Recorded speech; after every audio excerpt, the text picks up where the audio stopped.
এই লোকটা এতটাই পারফেক্ট ভাবে তীর মারতে পারতো যে তার সবগুলো তীর একদমই নিশানার মাঝ বরাবর লেগে যেত, কারণ এই শালা একদমই বোর্ডের কাছ থেকে নিশানা লাগাচ্ছিল।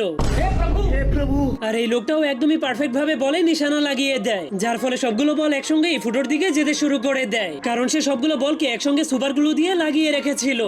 আর এই দুইজন লোক টেনিস বল খেলছিল, কিন্তু খেলা দেখতে আসা সবগুলো দর্শক অনেক অলস ছিল, কারণ তারা তাদের অলসতার জন্য তাদের মাথাগুলোকে ঘোরাতো না, তারা শুধুমাত্র তাদের চোখের মণিগুলোকে বলের সঙ্গে সঙ্গে এদিক ওদিক ঘুরিয়ে দিত। আর এটা হলো দুনিয়ার সব থেকে বড় বরফের পাহাড়, এই জন্য যারা সেখানে স্কেটিং করতে আসতো তারা প্রচন্ড ভয়ে থরথর করে কাঁপতে শুরু করে দিত।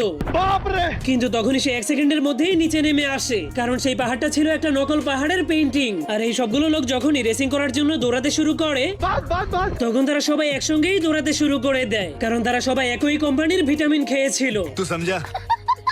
আর এই মেয়েগুলো সাঁতারের রেস করতে শুরু করে, কিন্তু তখন হাজার হাজার মানুষের ভিতর থেকে একটা জলপরি সেই রেসটাকে